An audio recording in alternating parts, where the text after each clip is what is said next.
충북 청주의 낡은 단독주택. 시계 바늘이 밤 11시를 가리키고 있었다. 72세인 정대호는 침실에서 마와 화장실로 향하던 중이었다. 은퇴한 건축사인 그는 평생 설계도면과 씨름하며 살아왔고 이제는 아들 부부와 함께 조용한 노후를 보내고 있었다. 그런데 거실에서 들려오는 목소리에 발걸음이 멈춰졌다. 엄마, 언제 할아버지 내보낼 거야? 19세인 손녀 민경의 목소리였다. 대호의 심장이 쿵 하고 뛰었다. 설마 잘못 들었겠지 하며 귀를 기울였다. 며느리 유나의 차가운 목소리가 이어졌다. 이번 해외 전시회 다녀오고 나면 바로 정리할 거야. 대호는 벽에 몸을 기댔다. 다리에 힘이 빠졌다. 그 집만 확보하면 우리 인생 달라져. 건물 값만 해도. 유나의 말이 계속 이어졌지만 대호의 머릿속은 하얗게 변해버렸다. 자신이 평생 피땀 흘려 지은 건축사무소 건물을 말하는 것이었다. 근데 엄마, 할아버지가 눈치챌까봐 걱정돼. 민경이 불안한 듯 말했다. 걱정할 것 없어. 요양원 얘기는 이미 둘러보기 시작했고 내 아빠도 모르는 일이니까. 유나의 목소리는 너무나 침착했다. 마치 오랫동안 계획해온 일인 것처럼. 대호는 주먹을 꽉 쥐었다. 손톱이 손바닥을 파고들어도 아픈 줄 몰랐다. 할아버지 치매 증상도 좀 있으시잖아. 그걸 좀 더 부각시키면. 조심해서 말해. 벽에 귀가 있다고 했잖아. 유나가 민경을 제지했다. 대호는 황급히 화장실로 들어가 문을 살짝 닫았다. 변기에 앉아 머리를 감싸 안았다. 지난 3년간의 기억들이 주마등처럼 스쳐갔다. 처음 아들 민수가 아버지, 저희와 함께 사시죠라고 했을 때의 감동. 유나가 아버님, 저희가 모실게요라며 보인 따뜻한 미소. 민경이 할아버지 사랑해요라고 안겨왔던 순간들. 모든 것이 거짓이었단 말인가? 화장실 밖에서 발소리가 멀어졌다. 대호는 조심스럽게 나와 자신의 방으로 돌아갔다. 침대에 누워서도 잠이 오지 않았다.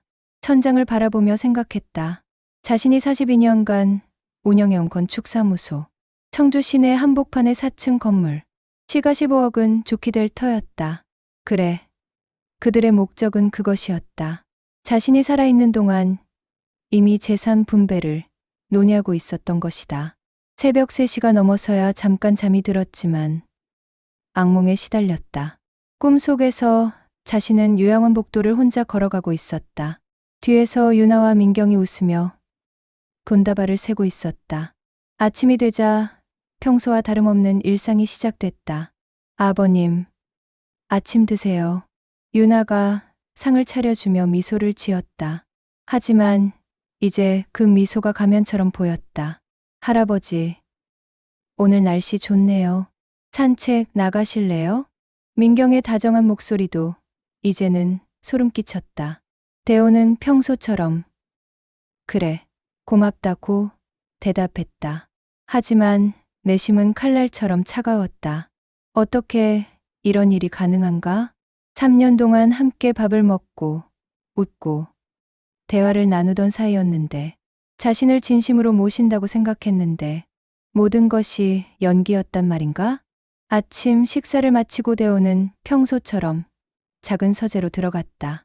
책상에 앉아 빈 종이를 꺼내들었다. 건축사 시절 습관으로 복잡한 일이 생기면 항상 정리를 해왔다.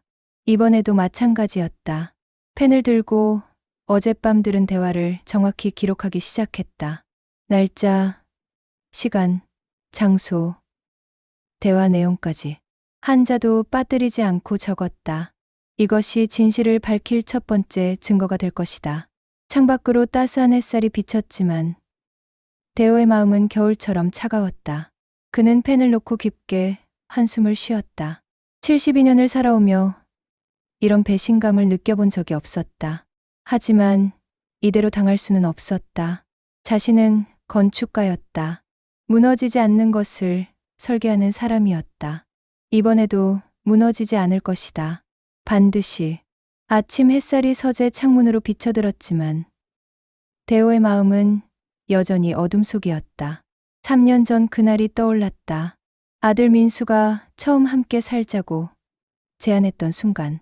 아버지, 혼자 사시는 게 걱정돼요. 42세인 민수는 대기업 마케팅 본부장으로 승진한 직후였다. 저희 집이 넓으니까 같이 사시죠. 아버지 혼자 두고 어떻게 마음이 편하겠어요. 그때 대호는 얼마나 감동했던가. 아들이 출세해서도 아버지를 잊지 않는구나. 정말 효자로 키웠구나. 그런 생각에 눈물이 날 뻔했다. 며느리 유나도 마찬가지였다. 아버님, 저희가 모실게요. 그동안 고생 많으셨잖아요. 39세인 유나는 언제나 공손했다. 아침마다 차려주는 정성스러운 밥상, 저녁마다 발 마사지를 해주며 하루 안부를 묻는 모습. 아버님, 건강이 제일 중요해요. 라고 말하며 보여준 진심, 어린 눈빛들. 손녀 민경도 마찬가지였다. 대학 준비로 바쁜 와중에도 할아버지와 함께 시간을 보내려 했다. 할아버지, 건축 이야기 더 들려주세요.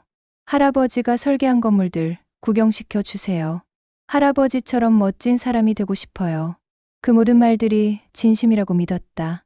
3년 동안 한 가족으로 살아오면서 함께 식사하고 여행 가고 명절을 보내면서 그들의 따뜻함에 외로웠던 마음이 치유되는 것 같았다. 아내를 잃고 10년간 혼자 살았던 적적함도 사라졌다. 역시 가족이 최고야. 그렇게 생각하며 행복해했다. 하지만 어젯밤 들은 대화는 모든 것을 뒤바꿔 놓았다. 이제 그들의 모든 행동이 다르게 보였다. 아침, 식탁에서 유나가 건네는 물컵.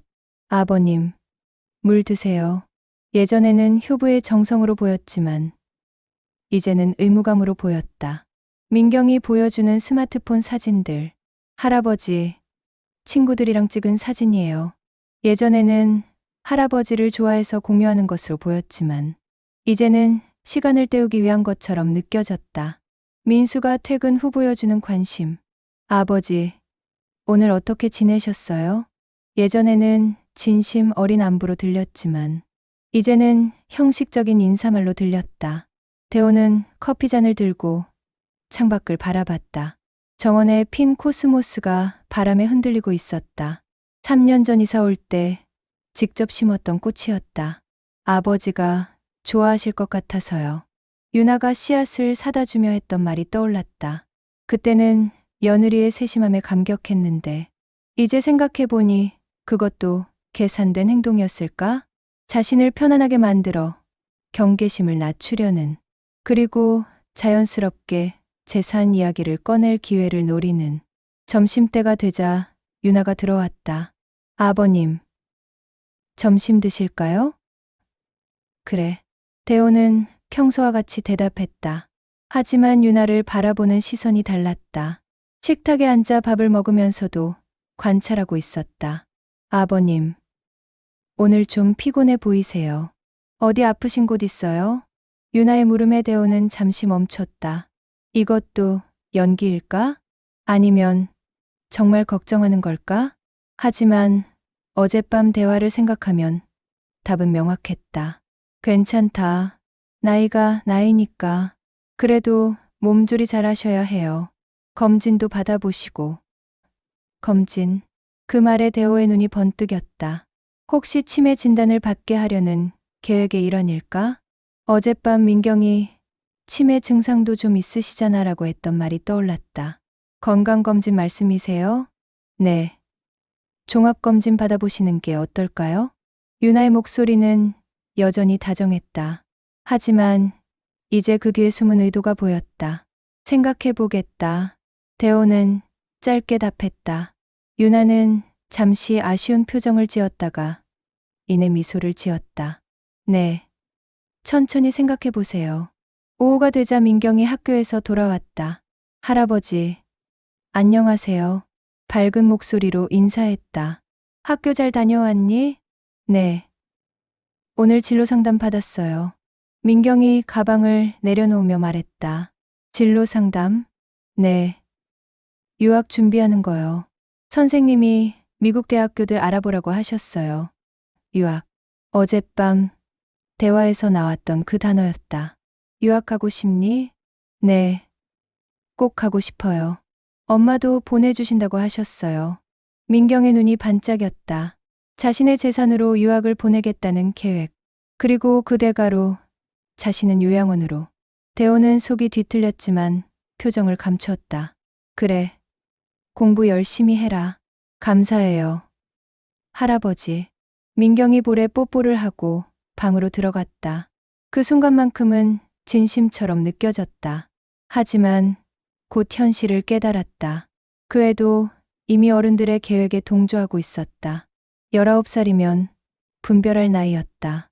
저녁 시간이 되자 민수가 퇴근했다. 아버지, 오늘 하루 어떠셨어요? 그냥 그랬다. 요즘 날씨가 쌀쌀해지니까 감기 조심하세요. 민수의 말에도 이제는 다른 의미가 숨어 있는 것 같았다. 가족이 모여 저녁을 먹는 시간. 예전에는 하루 중 가장 따뜻한 시간이었다. 하지만 이제는 가면을 쓴 사람들과의 연극 같았다. 모두가 각자의 역할을 연기하고 있었다. 효자 역할을 하는 아들, 효부 역할을 하는 며느리, 효손녀 역할을 하는 손녀, 그리고 그들의 연기에 속아주는 할아버지 역할을 하는 자신. 하지만 이제 연극은 끝났다. 진실을 알게 된 이상 더 이상 속아줄 수 없었다. 그날 밤 대호는 다시 메모를 했다. 오늘 하루 관찰한 모든 것들을. 유나의 검진 제안, 민경의 유학 이야기, 민수의 형식적인 안부. 모든 것이 어젯밤 들은 계획과 연결되고 있었다. 이제 시작이었다. 진짜 싸움은 이제부터였다. 일주일이 지나고 대호는 며느리의 진짜 모습을 더욱 선명하게 보게 됐다. 목요일 오후 유나가 친구들과 집에서 차를 마시고 있었다. 대호는 서재에서 책을 읽는 척하며 귀를 기울였다. 언니, 시아버님이 건물 갖고 계신다며? 친구 중 한 명이 부러운 듯 물었다. 어머, 그거 어떻게 알았어? 유나가 겸손한 척 답했지만 목소리에는 자랑스러움이 배어 있었다. 청주 시내 한복판이라며? 땅값만 해도 어마어마하겠네. 그냥 오래된 건물인데 뭘. 하지만 위치는 정말 좋긴 해. 유나의 목소리가 한 톤 낮아졌다. 아직은 아버님 명의지만 곧 우리 거지. 그 말에 대호의 손이 떨렸다. 책장을 넘기는 손에서 바스락 소리가 났다. 와, 부럽다. 요즘 부동산가 오르는 거 보면 대박이겠네. 그러게 말이야. 위치가 위치다 보니까 임대 수익도 꽤 괜찮고. 유나가 더욱 자랑스럽게 말했다. 근데 언제쯤 정리할 생각이야? 친구의 직설적인 질문에 유나는 잠시 망설였다. 아무래도 연세다 보니까 곧 요양시설도 알아봐야 할 것 같고. 아, 그래. 시아버님 치매 김이 있으셔? 조금씩 깜빡하시는 게 늘어가고 계셔. 어제도 화장실 가는 길을 헤매시더라고. 거짓말이었다. 대호는 어제 화장실에 간 적이 없었다. 밤에 한 번 갔을 뿐인데 전혀 헤매지 않았다. 그럼 병원에서 진단받아 보셨어? 아직은 아니고 좀 더 지켜보다가 모시고 가려고. 본인이 거부감 있어 하시거든. 유나는 마치 정말 걱정스러운 며느리인 것처럼 연기했다. 이해해. 우리 시어머니도 그러셨거든. 끝까지 병원 가기 싫어하시더라. 맞아. 그래서 천천히 설득하고 있어. 설득이라니. 대호는 분노로 주먹을 쥐었다. 자신을 치매 환자로 만들어 재산을 가로채려는 계획이었다. 그나저나 건물 관리는 누가 해? 또 다른 친구가 물었다. 지금은 아버님이 직접 하고 계시는데 요즘 실수가 좀 늘어서. 어떤 실수? 임대료 계산을 틀리신다거나 계약서 내용을 깜빡하신다거나. 또 거짓말이었다. 대호는 아직도 모든 임대 업무를 정확히 처리하고 있었다. 42년간 해온 일인데 실수할 리가 없었다. 그럼 이미 관리를 넘겨받으신 거네? 아니, 아직은 아니고 곧 서서히 넘겨받을 생각이야. 유나의 목소리에서 조급함이 느껴졌다. 현명한 판단인 것 같아. 미리미리 준비해놔야지. 그러게. 나중에 문제 생기면 복잡해지잖아. 문제라니. 자신의 존재가 문제라는 뜻이었다. 임대 수익이 월 얼마나 돼? 친구의 노골적인 질문에 유나는 잠시 망설였다. 그게 정확히는 아직 모르겠어. 아버님이 직접 관리하고 계셔서. 아, 그렇구나. 그래도 짐작은 가지? 응. 건물 규모로 봐서는 꽤 될 것 같은데. 유나가 조심스럽게 답했다. 부럽다. 정말. 우리는 언제 그런 건물 하나 생길까? 열심히 살다 보면 기회가 올 거야. 유나의 목소리가 여유로워졌다. 마치 이미 모든 것을 손에 넣은 것처럼. 그나저나 민경이는 요즘 어때? 화제가 바뀌었다. 유학 준비하고 있어. 미국 대학 알아보는 중이야. 비용이 만만치 않을 텐데. 그러게. 하지만 아이 미래를 위해서는 투자해야지. 투자. 대호의 재산으로 하는 투자였다. 든든하네. 시아버님 건물 있으니까 걱정 없겠다. 아직 확정된 건 아니지만 아마 괜찮을 것 같아. 유나의 목소리에서 확신이 느껴졌다. 민경이 참 복 많은 아이네. 할아버지가 그렇게 아껴주시고. 정말 그래. 할아버지가 민경이를 너무 예뻐하셔. 그 말에 대호는 씁쓸했다. 자신의 사랑을 이용해 재산을 노리고 있었다.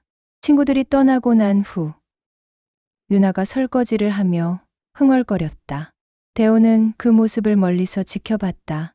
마치 이미 모든 것을 손에 넣은 사람처럼 기분 좋아 보였다. 저녁에 민수가 돌아왔다. 아버지, 오늘 하루 어떠셨어요? 그냥 그랬다. 대호는 아들을 유심히 살펴봤다. 민수는 정말 아무것도 모르는 걸까? 아니면 아내와 함께 계획을 세운 걸까? 아버지, 요즘 건물 관리하시기 힘드시죠? 민수가 조심스럽게 물었다. 역시 알고 있었다. 왜? 아니, 연세도 연세고 하니까 혹시 도움이 필요하시면 말씀하세요. 아직은 괜찮다. 대호가 단호하게 답했다. 그래도 언젠가는 누군가 도움을 받으셔야 할 텐데. 민수가 끈질기게 이어갔다. 그때 가서 생각해 보겠다. 네, 알겠습니다. 하지만 너무 무리하지는 마세요. 겉으로는 걱정하는 아들이었지만 이제는 다르게 보였다. 그날 밤 대호는 또 다시 메모했다. 유나가 친구들에게 한 말들, 거짓으로 꾸며낸 자신의 치매 증상들, 이미 확정된 것처럼 말하는 재산 분배, 민수의 암시적인 압박, 모든 것이 치밀한 계획의 일부였다. 하지만 그들은 한 가지를 놓쳤다. 자신이 42년간 건축사로 살아왔다는 것을. 설계 도면을 그리는 사람은 구조를 안다. 어떻게 무너뜨리고 어떻게 지켜낼지도 안다. 이제 자신만의 설계도를 그릴 시간이었다. 토요일 오후 대호는 정원에서 코스모스를 돌보고 있었다. 가을 햇살이 따스했지만 마음은 여전히 차가웠다. 집 안에서 민경과 유나의 대화 소리가 들려왔다. 엄마, 이 차 어때? 민경이 흥분된 목소리로 말했다. 대호는 손에 들고 있던 물뿌리개를 멈췄다. 어떤 차? 유나가 물었다. BMW 컨버터블. 친구 언니가 타는 건데 완전 예뻐. 19세인 민경의 목소리에는 간절함이 배어 있었다. 얼마나 하는데? 중고로도 7천만 원 정도 해. 7천만 원. 대호는 귀를 의심했다. 19살 아이가 7천만 원짜리 차를 달라고? 민경아, 그건 너무 비싸. 유나도 놀란 듯 했다. 엄마, 유학 가면 차 필요하잖아. 어차피 사야 할 거면 좋은 걸로. 민경이 당연하다는 듯 말했다. 유학 갈 때는 중고차면 충분해. 중고차는 싫어. 친구들이 뭐라고 할까봐 체면을 차린다는 이유였다. 대호는 화가 치밀었다. 자신의 재산으로 허용을 부리려 한다니. 그래도 7천만 원은. 유나가 망설였다. 엄마, 할아버지 건물 팔면 그 정도는 껌이잖아. 민경이 태연하게 말했다. 껌이라니. 평생 피땀 흘려 모은 재산이 껌이라니. 민경아, 그런 말 하는 거 아니야. 유나가 조심스럽게 제지했다. 왜? 어차피 나중에는 우리 거잖아. 그래도 아직은 할아버지 거야.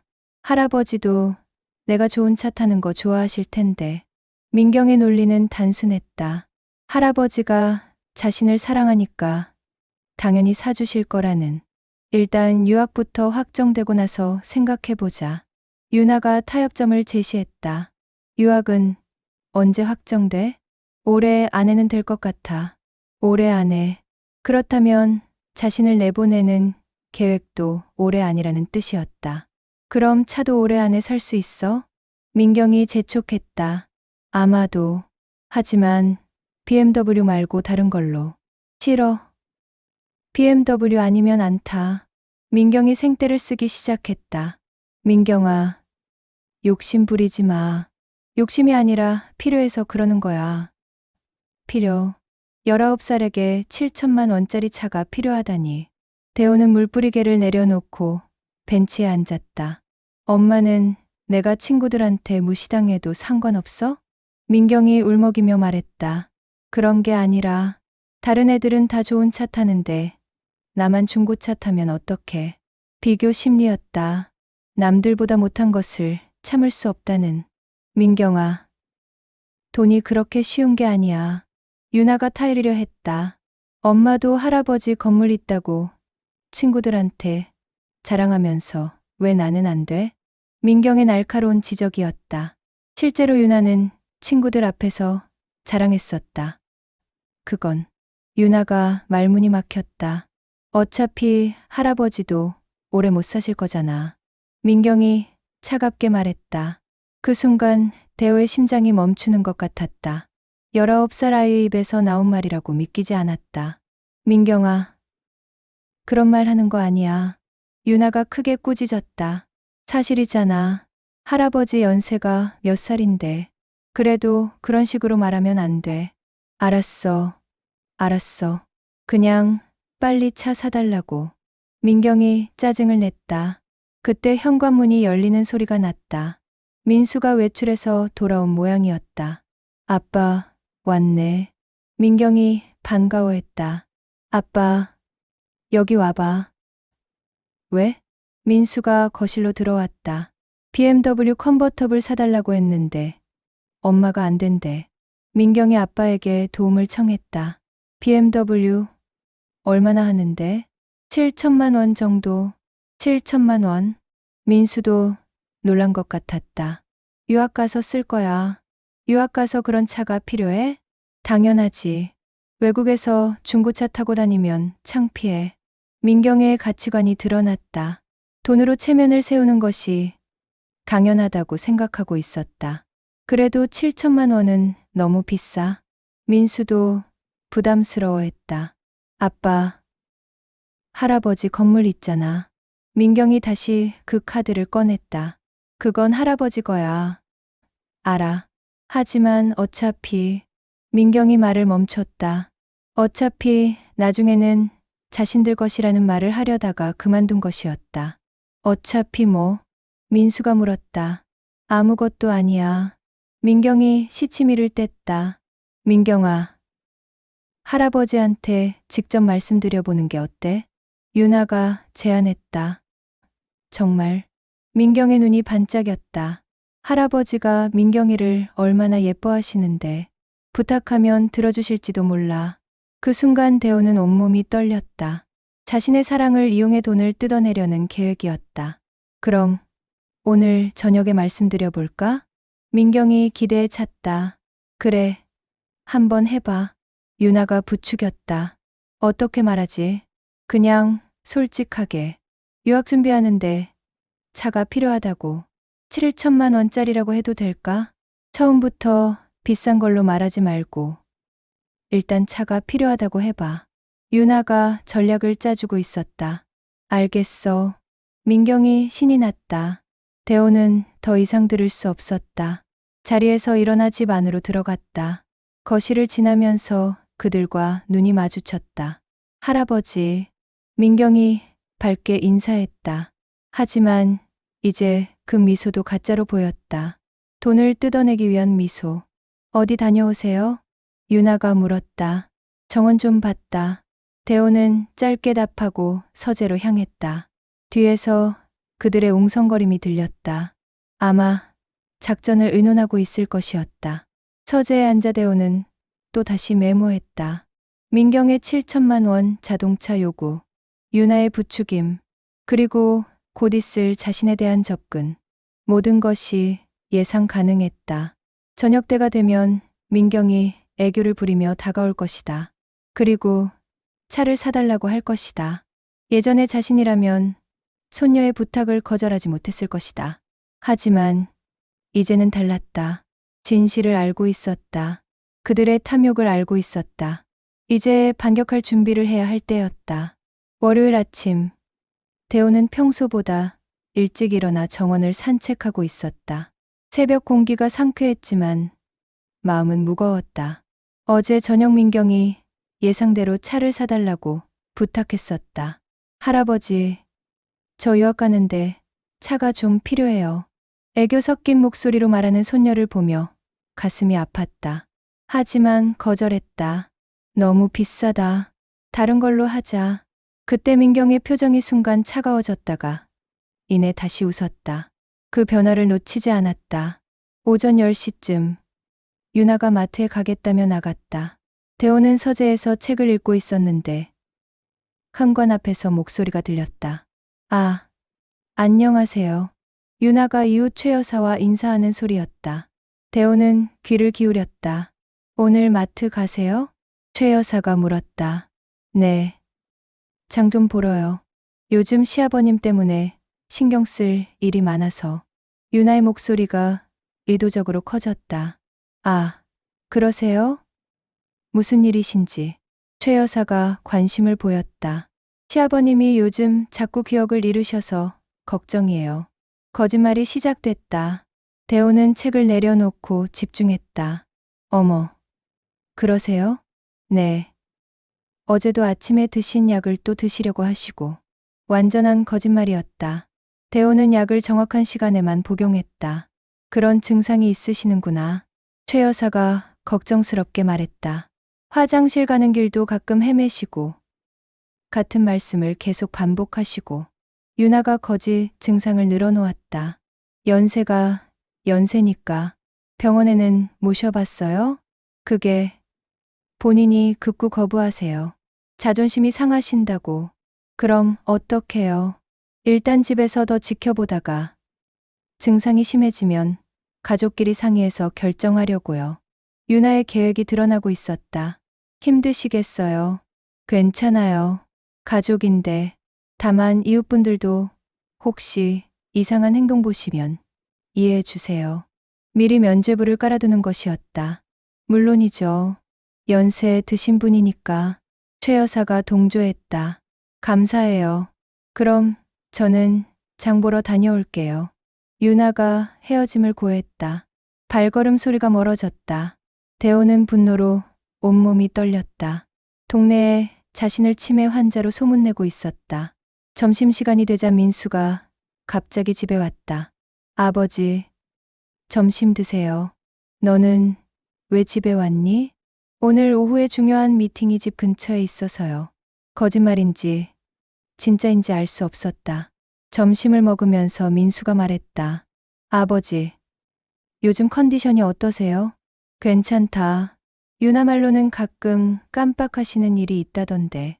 역시 부부가 짜고 치는 고스톱이었다. 그런 적 없다.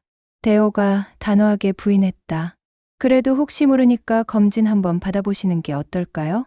필요 없다. 아버지, 건강이 제일 중요하잖아요. 민수가 끈질기게 설득했다.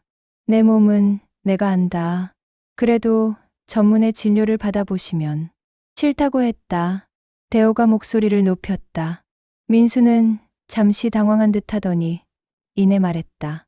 알겠습니다. 하지만 나중에는 꼭 받으셔야 해요. 오후에 유나가 마트에서 돌아왔다. 그리고 또 다른 이웃을 만났다. 대호는 창가에서 지켜봤다. 어머, 장씨 부인. 유나가 먼저 인사했다. 어디 다녀오세요? 마트 다녀왔어요. 시아버님 드실 것 좀 사러. 아, 그러셨구나. 요즘 시아버님이 입맛이 없으셔서 걱정이에요. 또 거짓말이었다. 대호는 평소와 다름없이 식사를 하고 있었다. 연세가 있으시니까. 그게 아니라 깜빡하시는 증상 때문에 약 복용도 불규칙하고. 유나가 또 치매 얘기를 꺼냈다. 아이고, 그런 증상이 있으세요? 네, 조금씩 나타나고 있어요. 병원은 가봤어요? 아직은 본인이 거부하셔서. 하지만 곧 모시고 가야 할 것 같아요. 그러게요. 빨리 치료받으시는 게 좋을 텐데. 장씨 부인도 유나의 말을 믿었다. 이웃분들께도 미리 말씀드리는데 혹시 이상한 행동 보시더라도 이해해 주세요. 당연하죠. 우리도 언젠가 그럴 수 있는 일인데. 유나의 거짓 선전이 동네에 퍼지고 있었다. 저녁이 되자 온 가족이 모였다. 식사 중에 유나가 말했다. 아버님, 오늘 이웃분들 만났는데 다들 아버님 건강 걱정하시더라고요. 왜? 요즘 깜빡하시는 일이 늘었다고 제가 말씀드렸거든요. 대호는 젓가락을 내려놓았다. 언제 내가 깜빡했다고? 어제도 같은 말씀을 3번이나 하셨잖아요. 무슨 말? 민경이 유학 이야기요. 유나가 거짓말을 계속했다. 그런 적 없다. 아버님, 기억 안 나세요? 이번에는 민경이 끼어들었다. 나는 한 번만 말했다. 할아버지, 저한테 같은 질문을 여러 번 하셨어요. 손녀까지 거짓말에 동참하고 있었다. 무슨 질문? 언제 유학 가느냐고요. 한 번밖에 안 물어봤다. 대호가 강하게 부인했다. 아버지, 혹시 기억이 안 나시는 건 아닐까요? 민수까지 가세했다. 내가 미쳤다고? 그런 뜻이 아니라 나이가 들면 자연스러운 현상이잖아요. 나는 아무 문제 없다. 대호가 화를 냈다. 아버님, 흥분하지 마세요. 검진만 받아보시면 됩니다. 유나가 진정시키려 했다. 검진은 무슨 검진? 나는 정상이다. 정상이시니까 검진 받으셔도 문제 없잖아요. 민수가 논리적으로 몰아갔다. 싫다고 했다. 대호가 소리를 질렀다. 그 순간 모든 가족이 조용해졌다. 마치 이런 반응을 기다렸다는 듯이. 아버님, 너무 격하게 반응하시는 거 아니에요? 유나가 조심스럽게 말했다. 격한 게 아니라 억울해서 그런다. 뭐가 억울하세요? 없는 증상을 만들어내니까. 대호의 목소리가 떨렸다. 아무도 만들어내지 않았어요. 사실을 말하는 거예요. 유나가 차분하게 답했다. 거짓말이다. 할아버지, 진정하세요. 민경이 걱정스럽게 말했다. 하지만 그 걱정도 이제는 연기로 보였다. 대호는 자리에서 일어났다. 나는 방에 있겠다. 아버지, 식사 다 하세요. 민수가 말렸지만 대호는 돌아보지 않았다.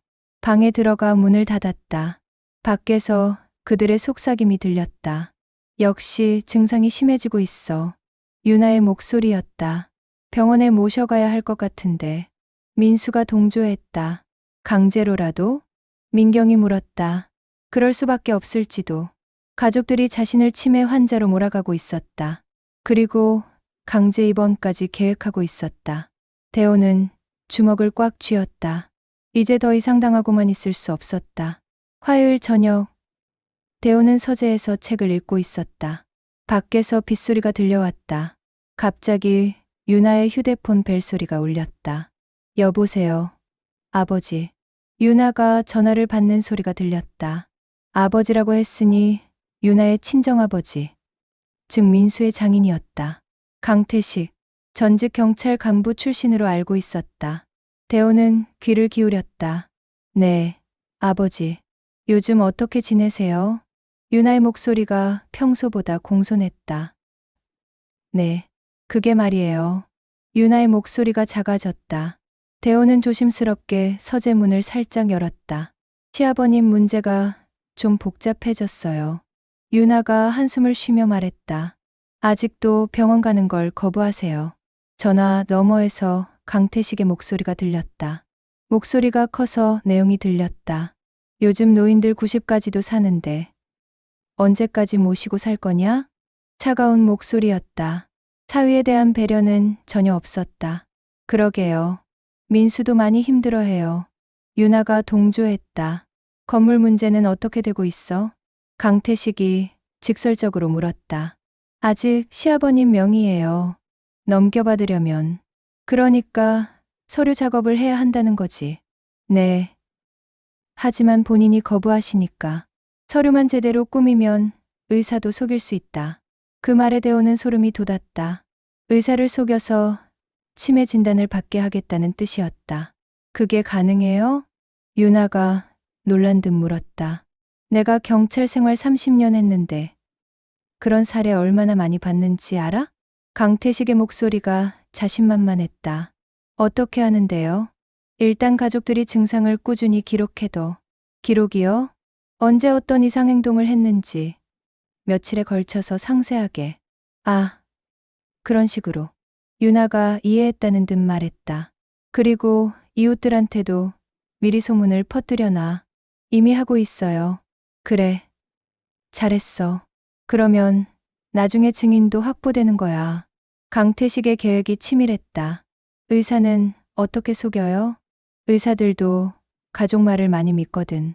특히 증상이 일관되게 기록되어 있으면. 그럼 정말 치매 진단을 받을 수 있어요? 물론이지. 한번 진단받으면 법적으로도 효력이 있고. 법적 효력. 그 말이 대호의 등골을 오싹하게 했다. 그러면 재산 관리권도 당연히 가족이 대신하게 되지. 강태식이 만족스럽게 말했다. 아버지, 정말 대단하세요. 유나가 감탄했다. 나도 나이 먹어서 언젠가는 그럴 수 있으니까 미리 공부해둔 거야. 그런데 시아버님이 너무 고집스러우셔서. 고집? 나이 들면 다 그래. 겁도 많아지고. 강태식이 비웃듯 말했다. 어떻게 하면 좋을까요? 일단 집에서 실수하는 모습들을 더 많이 만들어내. 만들어내요? 약을 잘못 먹었다든지, 가스불을 켜놓고 깜빡했다든지. 그런 건 실제로 안 하시는데. 그래서 만들어내라는 거야. 강태식의 목소리가 단호했다. 이웃들 앞에서 그런 얘기를 하라는 거죠? 그렇지. 그리고 가능하면 실제로도 한두 번 상황을 만들어 봐. 상황을 만들어요? 예를 들어서 가스불을 켜놓고 있다가 아버님이 또 깜빡하셨네라고 하는 거지. 계획이 점점 구체화되고 있었다. 대호는 온몸이 떨렸다. 그래도 그건 좀. 유나가 망설였다. 뭐가 문제야? 실제 위험한 건 아니잖아. 그렇긴 하지만 유나야, 이런 기회는 흔하지 않아. 강태식이 유나를 설득했다. 무슨 말씀이세요? 건물값이 계속 오르고 있어. 지금 팔면 20억은 받을 수 있을 거야. 20억. 대호가 평생 모은 재산의 가치였다. 20억이나요? 유나의 목소리가 흥분됐다. 당연하지. 청주 시내 한복판인데 그럼 민경이 유학 비용이랑 차 살 돈은 충분하겠네요. 그런 건 껌이야. 남은 돈으로 더 큰 사업도 할 수 있고. 강태식의 욕심이 드러났다. 어떤 사업이요? 내가 알아본 건데. 요즘 노인 요양시설 사업이 대박이야. 요양시설이요? 그래. 고령화 시대잖아. 앞으로 수요가 폭발적으로 늘어날 거야. 아이러니했다. 자신을 요양원에 보내려던 사람들이 요양원 사업으로 돈을 벌려 한다니. 그런데 투자금이 많이 필요하지 않을까요? 그래서 그 건물이 필요한 거야. 아, 그렇구나. 유나가 완전히 넘어갔다. 빨리 처리할수록 좋아. 시간이 지날수록 변수가 생길 수 있거든. 어떤 변수요? 노인이 갑자기 정신 차릴 수도 있고, 다른 가족들이 개입할 수도 있고. 다른 가족. 딸 지연을 말하는 것 같았다. 지연이 말씀이세요? 그렇지. 그 애가 눈치채면 복잡해져. 지연이는 괜찮을 것 같은데. 그래도 조심해서 나쁠 거 없어. 강태식이 신중하게 말했다. 알겠어요, 아버지. 그리고 민수한테는 너무 자세히 말하지 마. 왜요? 남자들은 이런 일에 약해. 양심 때문에 망설일 수도 있어. 양심. 그 단어가 대호의 가슴을 찔렀다. 자신의 가족들에게는 양심이 없다는 뜻이었다. 민수는 그런 사람 아니에요. 유나가 남편을 변호했다. 그래도 조심하는 게 좋아. 최대한 자연스럽게 진행해. 네, 알겠습니다. 그럼 이번 주 안에 병원 예약부터 잡아봐. 네. 그리고 내가 아는 의사가 있으니까 나중에 소개해 줄게. 정말요? 응. 이런 일에 이해가 있는 사람이야. 이해가 있다는 것은 돈을 받고 거짓 진단을 해준다는 뜻인 것 같았다. 감사해요, 아버지. 뭘? 우리 식구일인데. 식구. 대호는 더 이상 그들의 식구가 아니었다. 그저 제거해야 할 장애물일 뿐이었다. 그럼 끊을게요. 진행 상황 계속 연락드릴게요. 그래. 힘내. 전화가 끝났다. 대호는 서재문을 조용히 닫았다. 온몸이 떨렸다. 분노와 배신감, 그리고 두려움이 뒤섞였다. 그들의 계획이 생각보다 훨씬 치밀하고 악랄했다. 단순히 요양원에 보내는 것이 아니라 아예 치매 환자로 만들어서 모든 재산을 합법적으로 빼앗으려 했다. 그리고 그 뒤에는 전직 경찰 출신의 장인이 있었다. 법의 허점을 아는 사람이었다. 하지만 대호도 만만한 사람이 아니었다. 42년간 건축사로 살면서 온갖 계약서와 법률 문서를 다뤄왔다. 법이 어떻게 작동하는지 알고 있었다. 이제 진짜 전쟁이 시작됐다. 그들이 법을 악용하려 한다면 자신도 법으로 맞서겠다. 대호는 메모장을 꺼내 방금 들은 대화를 모두 기록했다. 강태식의 계획, 유나의 동조, 그리고 그들의 구체적인 범죄 의도까지. 모든 것이 증거가 될 것이었다. 이제 반격을 준비할 시간이었다. 외로운 싸움. 수요일 오전, 대호는 딸에게 전화를 걸었다. 마지막 희망이었다. 42세인 딸 지연은 청주 시내중학교에서 국어를 가르치고 있었다.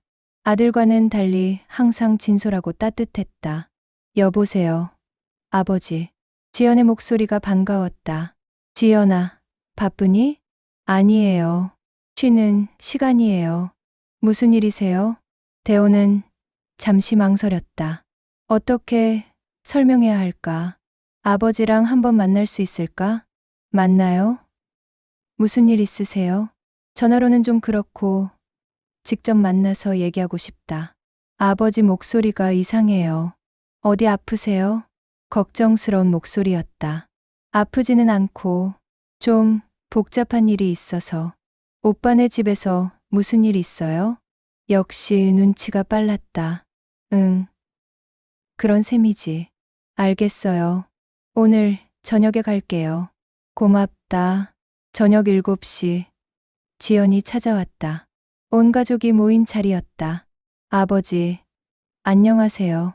지연이 밝게 인사했다. 어서 와라. 대호는 반가웠지만 동시에 걱정됐다. 이미 민수가 지연에게 무엇인가 말해뒀을 수도 있었다.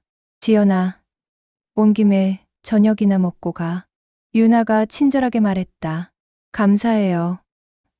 언니. 식사 시간 내내 대호는 기회를 찾고 있었다. 지연과 단둘이 얘기할 수 있는 순간을.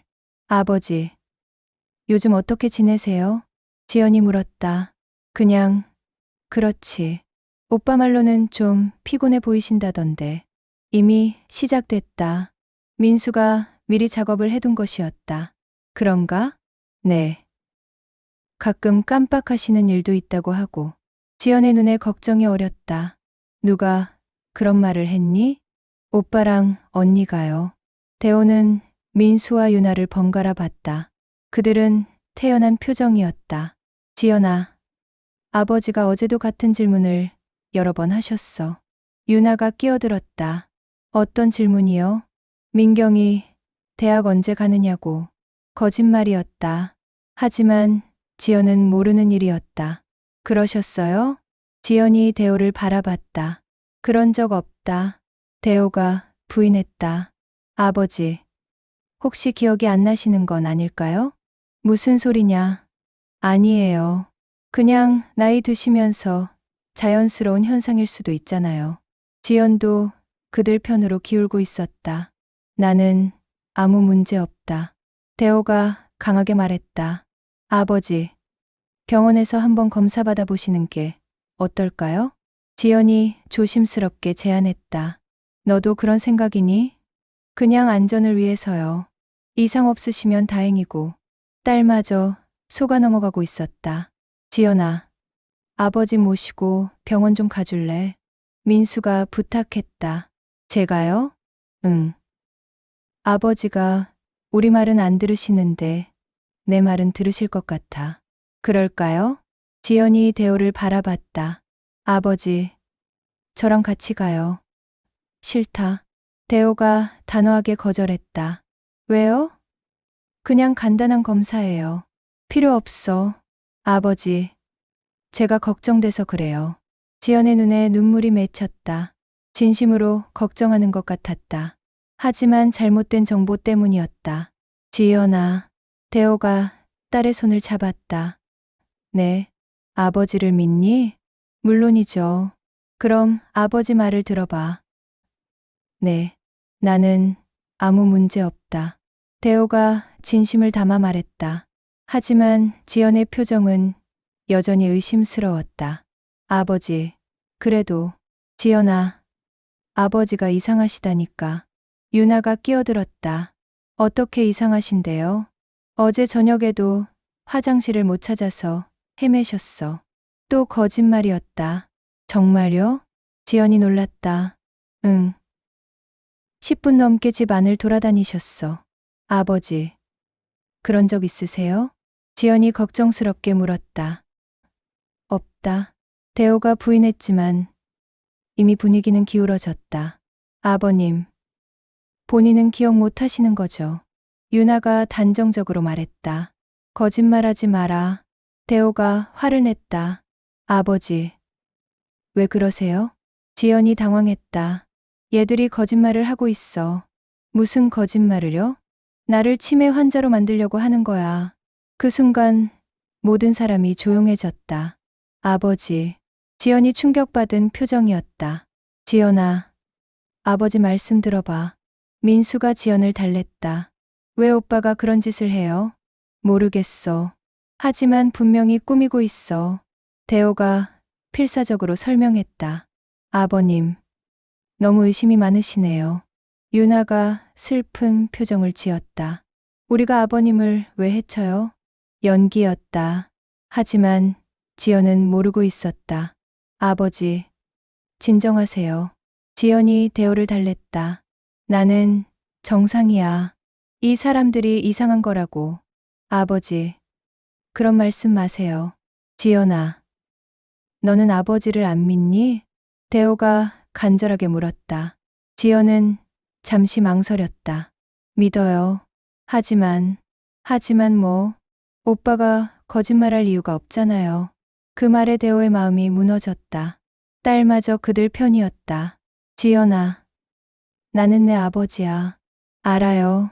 그럼 내 말을 믿어야지. 아버지, 지연이 눈물을 흘렸다. 정말 병원에만 가봐요. 이상 없으시면 다 끝나는 일이에요. 끝나는 게 아니야. 시작이 될 거야. 대호가 예언적으로 말했다. 무슨 뜻이에요? 한번 치매 진단받으면 돌이킬 수 없어. 진단받지 않으시면 되잖아요. 지연이 순진하게 말했다. 하지만 대호는 알고 있었다. 이미 모든 것이 계획되어 있다는 것을. 지연아, 집에 가라. 대호가 포기하듯 말했다. 아버지, 가라고 했어. 대호가 자리에서 일어났다. 아버지, 저는 아버지가 걱정돼서. 걱정하지 마. 나는 괜찮으니까. 대호가 방으로 들어갔다. 뒤에서 그들의 대화가 들렸다. 오빠, 아버지, 정말 이상해요. 지연의 목소리였다. 그러니까 병원에 모셔가야 한다는 거야. 민수가 답했다. 근데 저렇게 거부하시는데 어떻게 해요? 어쩔 수 없으면 강제로라도. 강제로요? 응. 가족이 신청하면 가능해. 민수의 말에 대호는 절망했다. 이제 정말 아무도 믿을 사람이 없었다. 혈육조차 적이 되어버렸다. 완전히 고립된 상황. 하지만 포기할 수는 없었다. 마지막까지 싸워야 했다. 혼자서라도. 목요일 새벽 5시. 대호는 잠에서 깼다. 어젯밤 지연과의 대화가 계속 머릿속을 맴돌았다. 이제 정말 혼자였다. 하지만 포기할 수는 없었다. 건축사로 42년을 살아오면서 배운 것이 있었다. 정확한 설계도 없이는 아무것도 지을 수 없다는 것. 그리고 무너뜨리려면 구조를 정확히 파악해야 한다는 것. 이제 그들의 계획을 정확히 파악하고 대응책을 세워야 했다. 서재에 앉아 지금까지 모은 정보들을 정리했다. 첫 번째, 증거민경과 유나의 대화 녹취. 언제 할아버지 내보낼 거야? 두 번째, 증거 유나의 친구들과의 대화. 아직은 아버님 명의지만 곧 우리 거지. 세 번째 증거 유나와 강태식의 전화 통화. 서류만 제대로 꾸미면 의사도 속일 수 있다. 하지만 이것만으로는 부족했다. 더 구체적이고 결정적인 증거가 필요했다. 대호는 오래된 녹음기를 꺼냈다. 건축 현장에서 회의할 때 쓰던 작은 기기였다. 요즘은 스마트폰으로 녹음하지만 자신은 아직 아날로그 방식이 편했다. 주머니에 넣고 다니면서 그들의 대화를 녹음하기로 했다. 오전 9시 유나가 전화를 받았다. 대호는 거실 한켠에서 신문을 읽는 척하며 녹음기를 켰다. 여보세요. 유나의 목소리였다. 아, 병원이세요? 병원이라고 했다. 대호는 귀를 쫑긋 세웠다. 네. 예약하려고 전화드렸는데요. 예약. 강태식이 말했던 그 계획이 시작된 것이었다. 치매 검사요. 72세 남성분이시고 유나가 자신의 나이를 말했다. 가족이 신청하는 건데 본인이 거부하고 계세요. 네. 그런 경우 어떻게 하면 되나요? 유나가 병원 측에 조언을 구하고 있었다. 아, 가족 동반 진료가 가능하군요. 네. 감사합니다.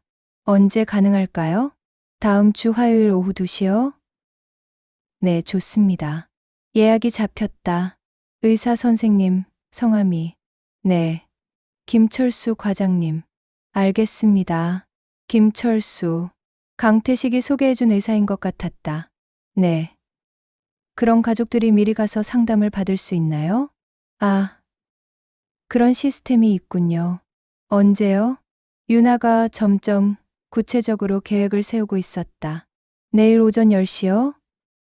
네, 제가 가겠습니다. 내일 오전에 미리 의사와 상의하겠다는 것이었다. 네, 감사합니다. 전화가 끝났다. 대호는 녹음기를 끄고 신문으로 얼굴을 가렸다. 유나가 이쪽을 힐끗 봤지만 아무것도 눈치채지 못했다. 오후에 민수가 일찍 퇴근했다. 아버지, 안녕하세요. 응. 대호는 평소처럼 대답했지만 주머니에 녹음기를 켰다. 아버지, 내일 병원 가보는 게 어떨까요? 역시 부부가 미리 계획을 세워둔 것이었다. 왜 자꾸 병원 얘기를 하니? 건강검진 받으실 때가 됐잖아요. 작년에 받았다. 그래도 나이가 나이니까 자주 받아보시는 게 좋을 것 같은데. 민수가 끈질기게 설득했다. 싫다고 했다. 아버지, 저희가 걱정돼서 그러는 거예요.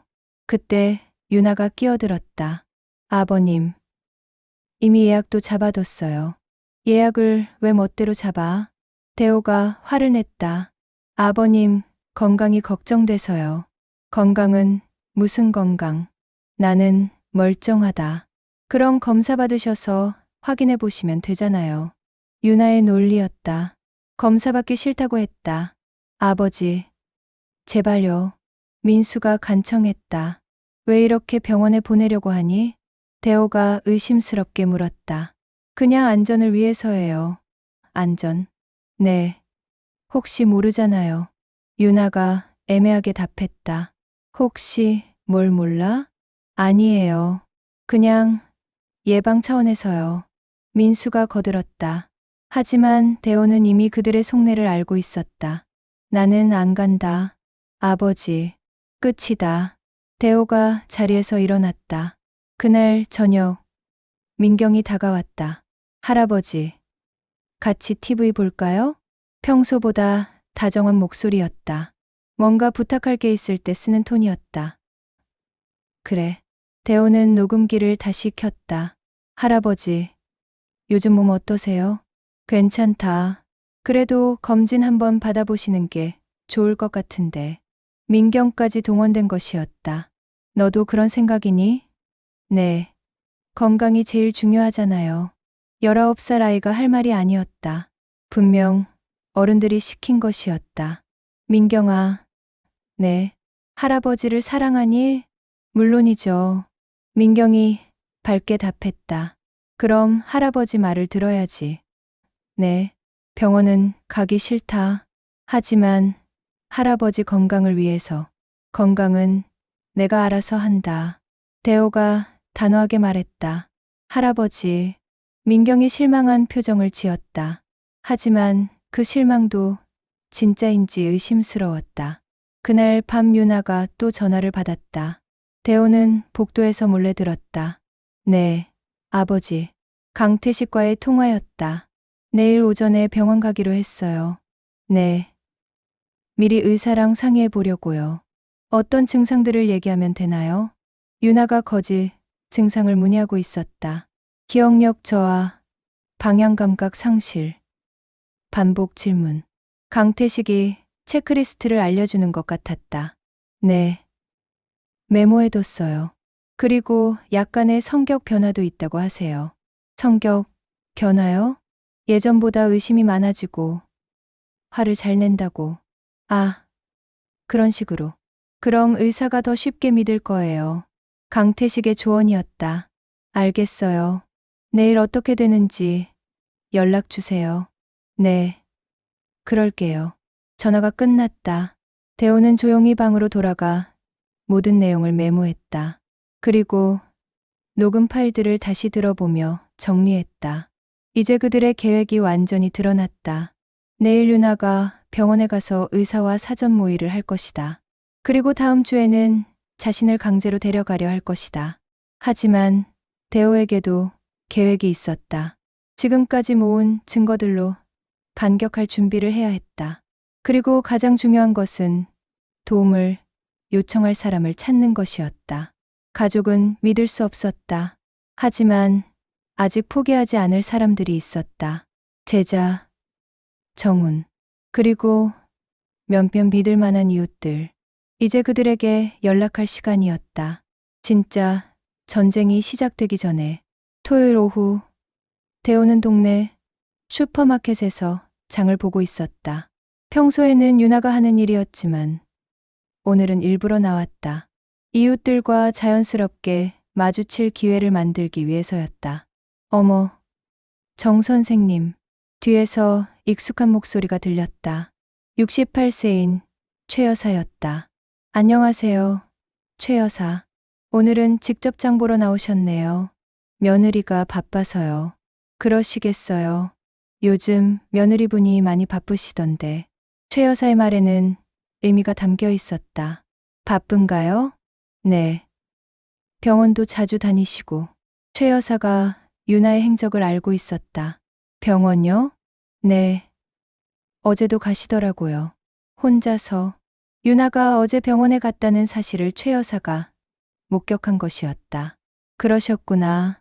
근데 이상한 게 선생님은 안 가시고 혼자만 가시더라고요. 최 여사가 의심스러워했다. 아, 그냥 상담 받으러 간 것 같아요. 대호가 자연스럽게 답했다. 상담요? 무슨 상담을? 글쎄요. 저도 잘 모르겠어요. 선생님, 혹시 최 여사가 조심스럽게 말을 꺼냈다. 네, 며느리분이 선생님에 대해 이상한 소문 퍼뜨리는 거 아시죠? 들었습니다. 전 절대 안 믿어요. 최 여사가 단호하게 말했다. 왜요?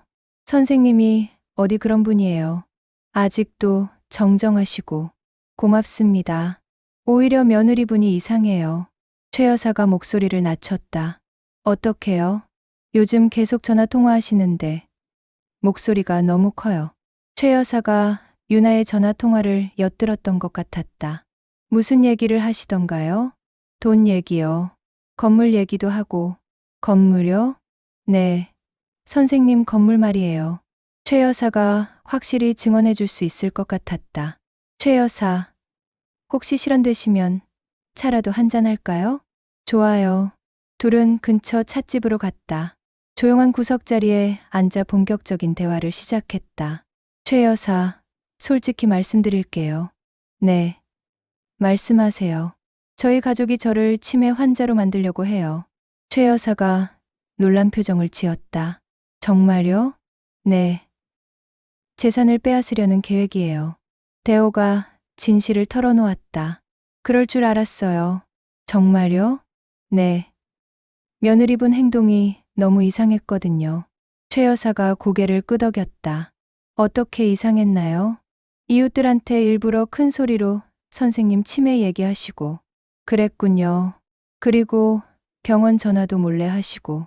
최 여사가 더 많은 것을 목격했었다. 혹시 나중에 증언해 주실 수 있나요? 물론이죠. 제가 다 봤거든요. 정말 고맙습니다. 선생님, 걱정 마세요. 우리가 도와드릴게요. 최 여사의 말에 대호는 안도했다. 우리라고 하시면 장 씨 부부도 마찬가지예요. 다들 이상하다고 생각하고 있어요. 동네 이웃들이 유나의 거짓말을 의심하고 있었다. 찻집을 나와 집으로 돌아가는 길에 장 씨 부부를 만났다. 선생님, 안녕하세요. 62세인 장 씨 아저씨가 먼저 인사했다. 안녕하세요. 선생님, 잠깐 얘기 좀 할까요? 옆에 있던 59세인 장 씨 아주머니가 말했다. 무슨 얘기요? 며느리분 일 말이에요. 역시 그들도 눈치를 채고 있었다. 아, 그 일 말씀이시군요. 네. 저희도 이상하다고 생각했거든요. 장 씨 아저씨가 동조했다. 어떤 점이 이상했나요? 며느리분이 선생님 욕하는 거 들었어요. 장 씨 아주머니가 충격적인 말을 했다. 욕을요? 네. 전화 통화하면서 늙은이가 왜 이렇게 고집이 세냐고 그런 말까지 했다니. 언제 들으셨어요? 어제 저녁이에요. 창문이 열려 있어서 다 들렸어요. 그리고 빨리 처리해야 한다고도 하더라고요. 장 씨 아저씨가 덧붙였다. 처리라는 게 뭘까요? 글쎄요. 하지만 좋은 뜻은 아닌 것 같던데. 선생님, 조심하세요. 장 씨 아주머니가 걱정스럽게 말했다. 고맙습니다. 혹시 도움 필요하시면 언제든 말씀하세요. 정말 고마운 말씀이네요. 이웃끼리 서로 도와야죠. 장 씨 부부의 따뜻한 마음이 고마웠다. 혹시 나중에 증언해 주실 수 있나요? 무슨 증언이요? 며느리가 거짓말하고 있다는 증언이요. 당연히 해드려야죠. 장 씨 아저씨가 즉답했다. 저희가 본 것, 들은 것 다 말씀드릴게요. 정말 감사합니다. 집에 돌아와 보니 유나가 또 전화를 하고 있었다. 네, 알겠습니다. 화요일 오후 2시죠. 병원 예약 확인하는 통화 같았다. 네. 가족이 모두 가겠습니다. 가족이 모두 강제로 끌고 가려는 계획이었다.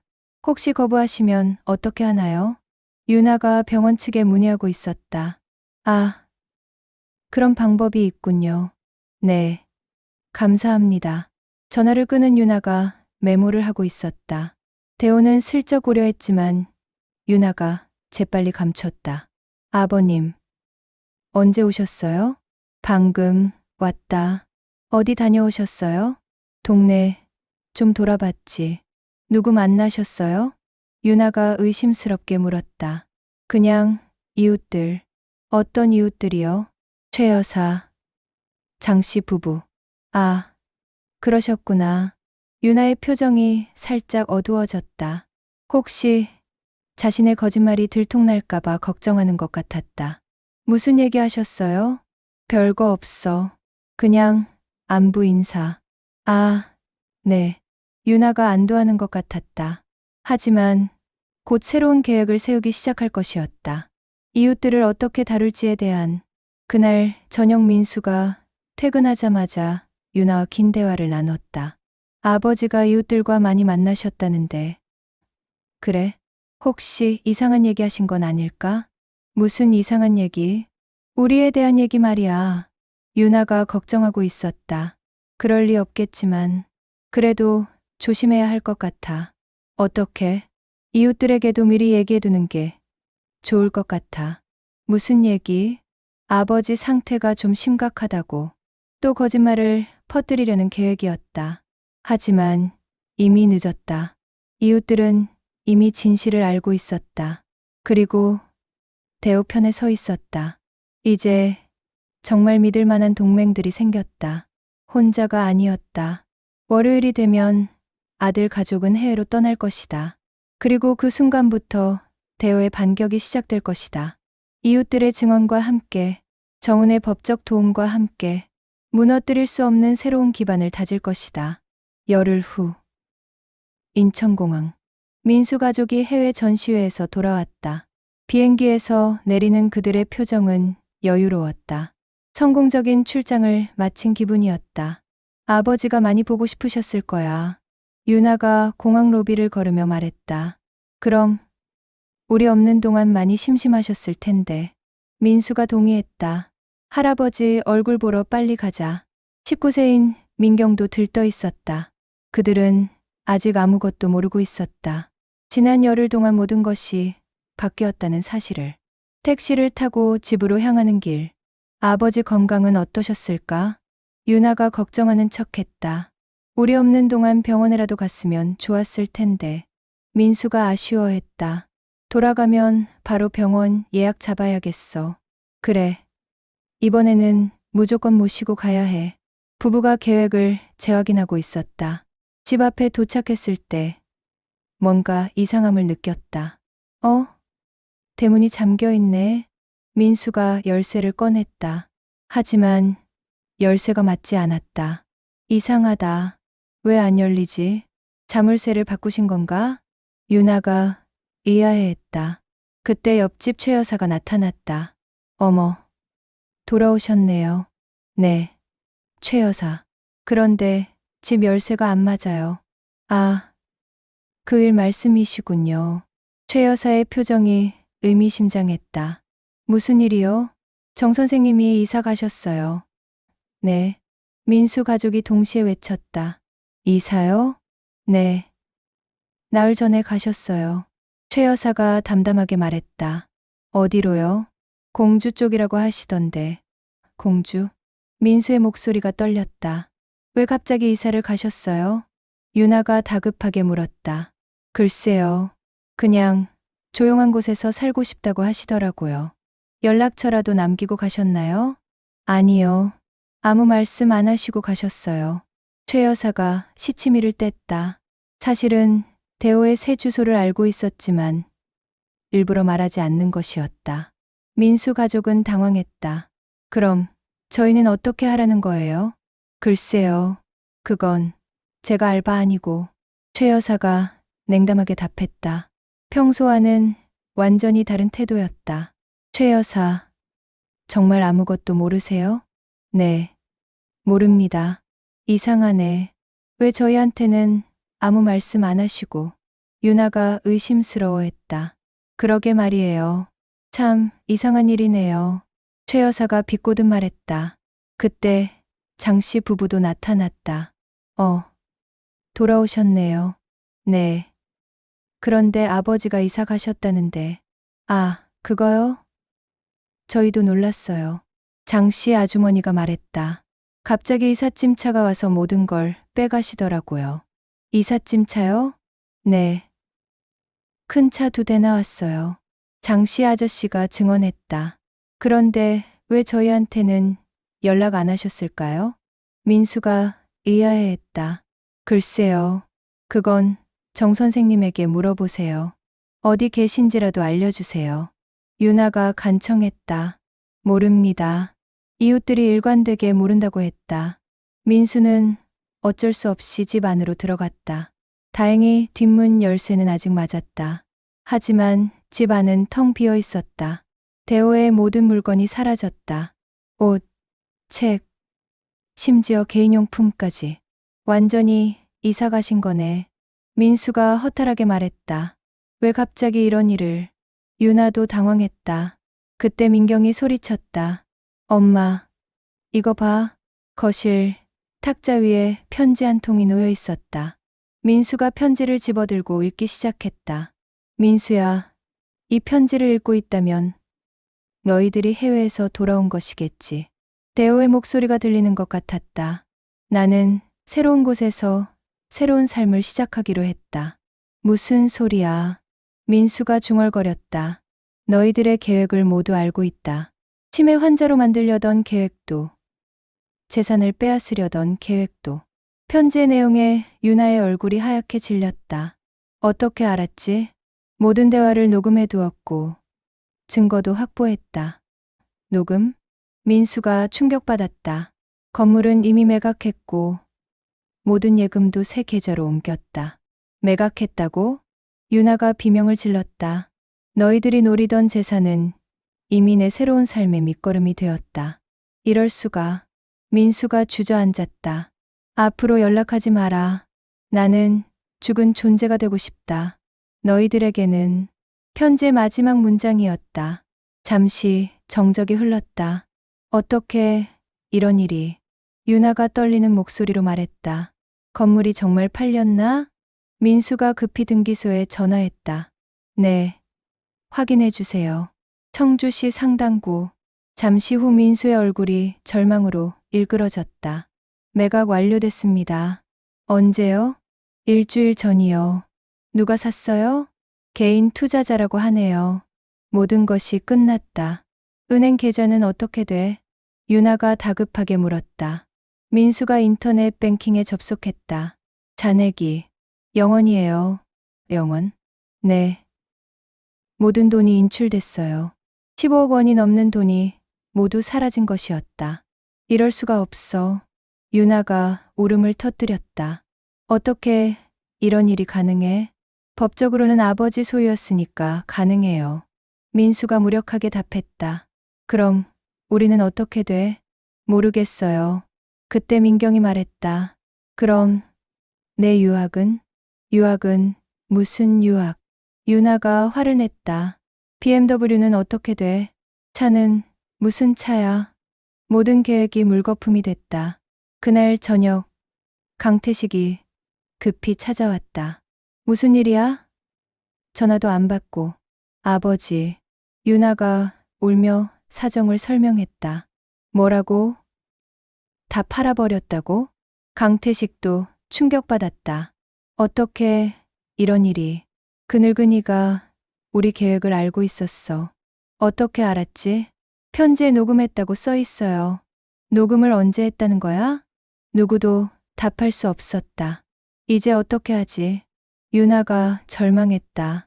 찾아야지. 어디 갔는지. 강태식이 이를 갈았다.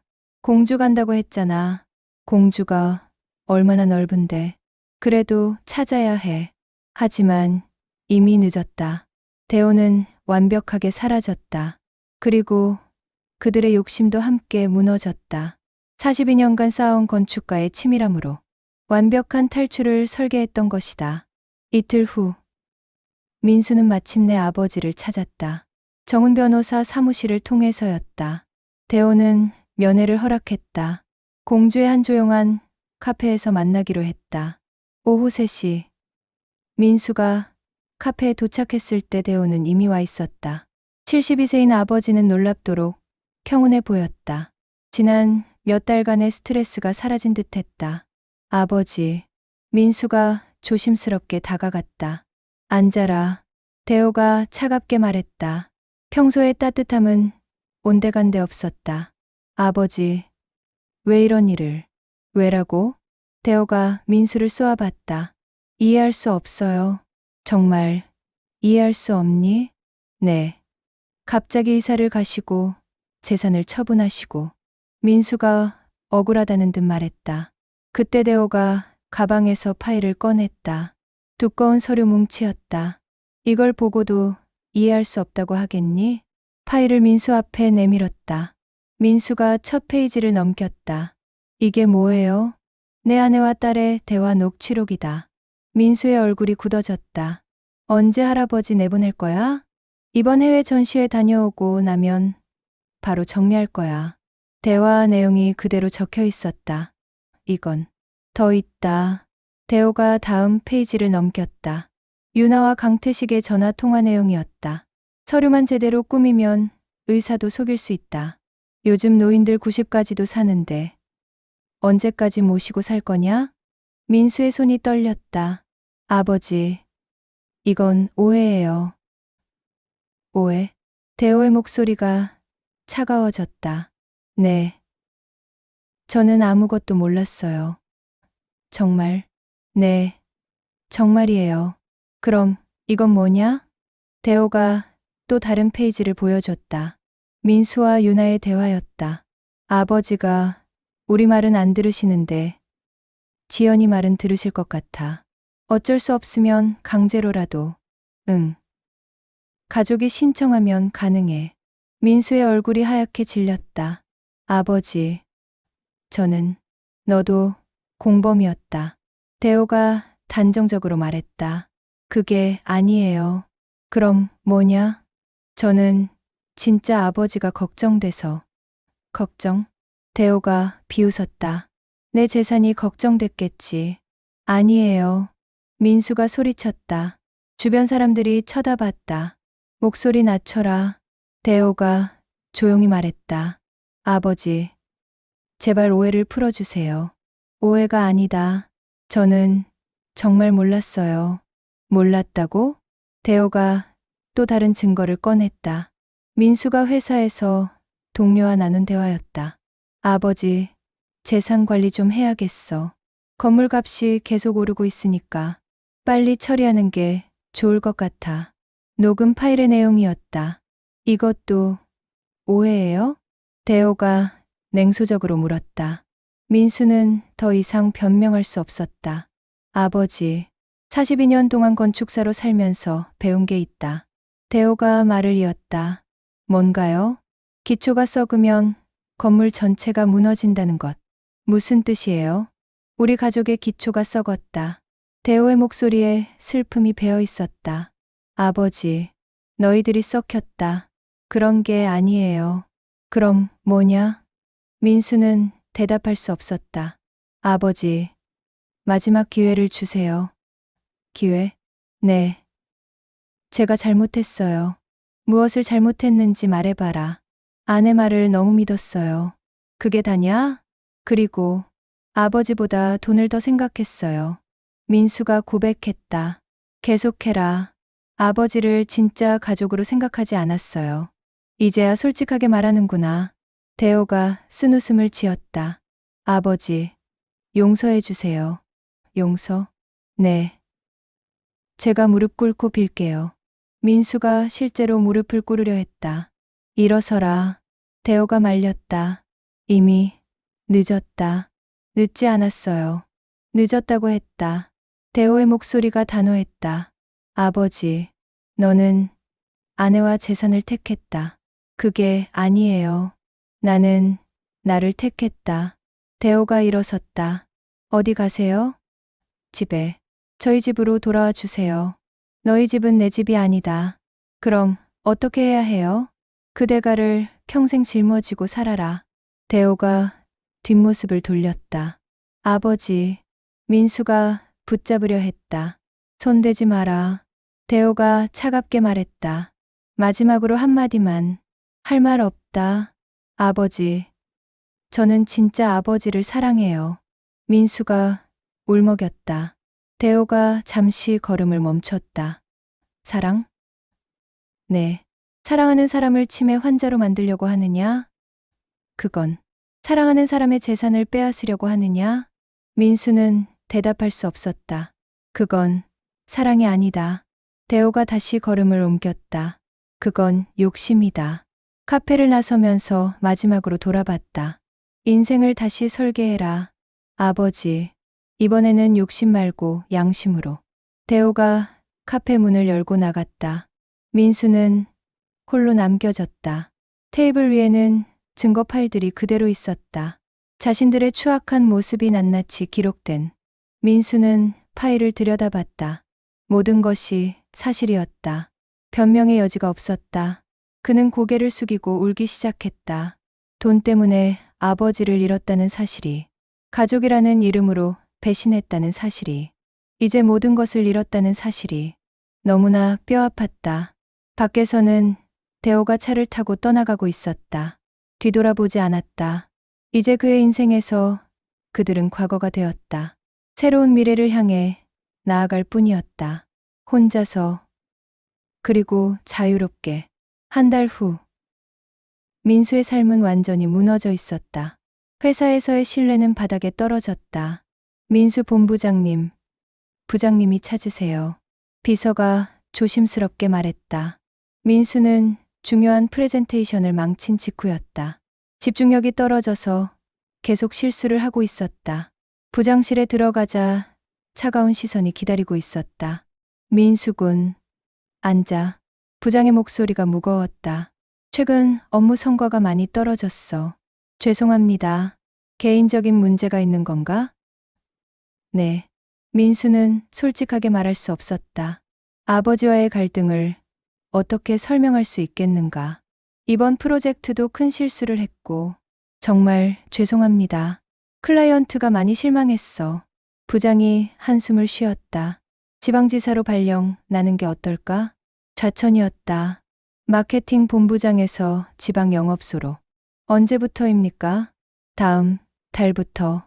민수의 심장이 무너졌다. 연봉도 크게 깎일 것이었다. 승진 가능성도 사라졌다. 집으로 돌아가는 길. 민수는 절망감에 빠져 있었다. 아파트 대출금도 있고 생활비도 부족했다. 아버지의 재산에 의존해서 살 계획이었는데 모든 것이 사라졌다. 집에 도착하니 유나가 화장을 고치고 있었다. 어디가? 친구들 만나러. 이런 상황에 친구들이랑 놀러 가? 민수가 화를 냈다. 그럼 집에만 있어? 답답해 죽겠는데. 유나도 짜증을 냈다. 나 좌천됐어. 뭐? 유나의 화장 손길이 멈췄다. 지방으로 발령났어. 왜? 업무 실수 때문에. 연봉은 반으로 줄어들 거야. 유나의 얼굴이 하얗게 질렸다. 그럼 우리는 어떻게 살아? 모르겠어. 민수가 소파에 주저앉았다. 다 아버지 때문이야. 유나가 분노했다. 아버지를 원망하지 마. 원망하지 말라고. 우리를 이 꼴로 만들어 놓고 우리가 잘못한 거야. 민수가 현실을 받아들이고 있었다. 잘못한 게 뭐야? 부모 모시는 게 잘못이야? 모신 게 아니라 이용하려고 한 거잖아. 당연한 거 아니야? 자식들이 재산 물려받는 거? 유나는 아직도 이해하지 못하고 있었다. 그때 민경이 학교에서 돌아왔다. 엄마, 아빠 왜 싸워? 민경아, 넌 방에 있어. 왜? 무슨 일이야? 19세인 민경도 상황을 알아야 할 때였다. 아빠가 좌천됐어. 유나가 냉정하게 말했다. 좌천. 그게 뭐야? 지방으로 발령난 거야. 그럼 이사 가야 해? 민경이 놀랐다. 아마도. 싫어. 친구들이랑 헤어져야 해? 어쩔 수 없어. 다 할아버지 때문이야. 민경이 울기 시작했다. 할아버지는 왜 우리를 버렸어? 아무도 대답할 수 없었다. 그들은 아직도 자신들이 피해자라고 생각하고 있었다. 한편 학교에서는 다른 문제가 벌어지고 있었다. 민경의 친구들이 수근거렸다. 야, 민경이네 할아버지가 치매래. 진짜? 누가 그랬어? 우리 엄마가 들었대. 동네에서 소문났다고. 하지만 소문의 내용이 달랐다. 진실이 알려지기 시작한 것이었다. 아니야. 치매가 아니라 며느리가 거짓말한 거래. 뭐? 할아버지를 요양원에 보내려고 꾸민 거라고. 헐, 진짜? 그래서 할아버지가 혼자 이사 간 거래. 소문은 빠르게 퍼졌다. 민경이네 가족이 할아버지 재산 노린 거야. 진짜 나쁘다. 그러니까 할아버지가 도망간 거구나. 민경은 친구들의 시선을 피할 수 없었다. 민경아, 할아버지 진짜 치매야? 아니야. 그럼 왜 너희 엄마가 그런 소문을? 모르겠어. 민경은 답할 수 없었다. 진실을 알고 있었기 때문이었다. 점심시간에 혼자 앉아 있는 민경을 아무도 신경 쓰지 않았다. 민경이랑 친하게 지내지 마. 왜? 할아버지한테 그런 짓 한 애야. 진짜? 응. 우리 엄마가 그러지 말래. 민경은 점점 고립되어 갔다. 유학 계획도 물거품이 됐다. 돈이 없었기 때문이었다. BMW는 꿈도 꿀 수 없었다. 엄마, 유학은 언제 가? 당분간은 어려울 것 같아. 왜? 돈이 없어. 할아버지한테 다시 빌어봐. 할아버지는 연락도 안 돼. 그럼 어떻게 해? 민경이 절망했다. 모든 꿈이 사라져버렸다. 강태식도 마찬가지였다. 경찰 출신으로서의 명예가 실추됐다. 동네 사람들이 그의 계획을 알게 된 것이었다. 강 씨, 사위분 아버지한테 그런 짓 했다며? 무슨 소리요? 치매로 몰아서 재산 뺏으려고 했다며? 누가 그런 헛소리를. 다 알려졌어요. 녹음까지 있다던데. 강태식은 동네에서 매장당했다. 전직 경찰로서의 신뢰도 무너졌다. 법을 악용하려고 했다니. 경찰 출신이 그럴 수가 있나? 부끄럽지도 않나? 결국 강태식은 시골로 내려가야 했다. 서울에서는 더 이상 살 수 없었다. 유나와의 관계도 멀어졌다. 아버지, 이 모든 게 아버지 계획 때문이에요. 뭐라고? 아버지가 그런 방법 알려주지 않았으면 너도 동의했잖아. 하지만 주도한 건 아버지예요. 부녀 관계도 파탄났다. 이웃들 사이에서도 소문이 퍼졌다. 유나 씨네가 시아버지한테 그런 짓 했대. 진짜?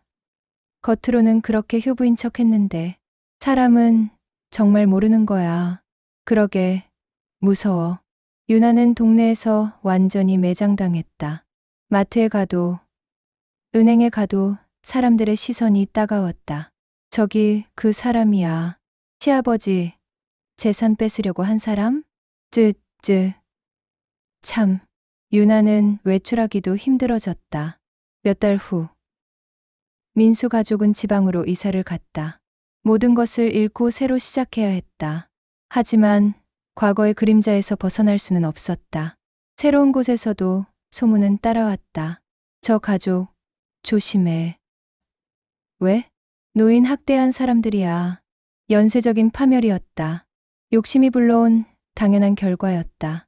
대호의 예언대로 그들은 그 대가를 평생 짊어지고 살아가야 했다. 같은 시간 공주의 작은 주택에서 대호는 평온한 일상을 보내고 있었다. 아침 6시 새소리에 눈을 떴다. 72세의 몸이지만 마음은 20대처럼 가벼웠다.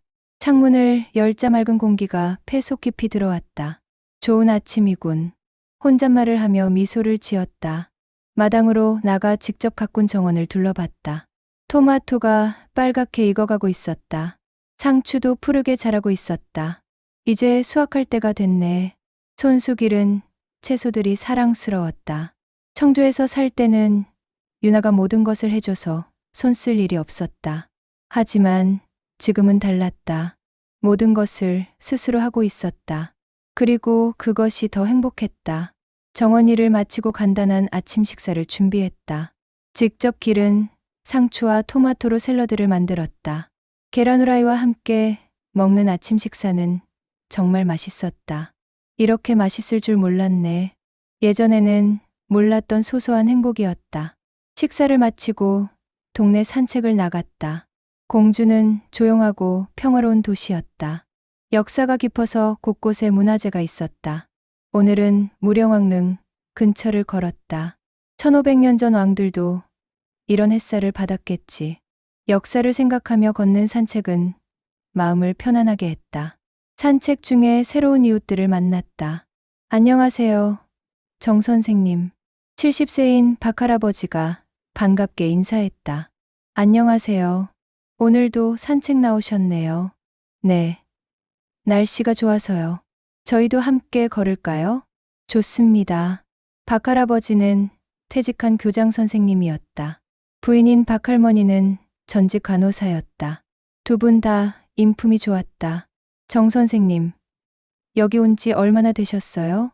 2달 정도 됐습니다. 적응은 잘 되세요? 네. 아주 좋습니다. 가족분들은 어디 계세요? 순간 대호가 망설였다. 하지만 숨길 필요는 없었다. 따로 살고 있습니다. 아, 그러시구나. 박할아버지는 더 자세히 묻지 않았다. 나이 들면 각자 사연이 있다는 것을 아는 듯했다. 여기 공주는 살기 참 좋아요. 박할머니가 말했다. 그런 것 같아요. 사람들도 친절하고 자연도 아름답고 저도 그렇게 느끼고 있습니다. 저희 집에 차라도 한잔하러 오세요. 감사합니다. 새로운 친구들이 생겼다. 진심 어린 관심을 보여주는 사람들이었다. 오후에는 시내에 있는 도서관에 갔다. 건축 관련 서적들을 읽었다.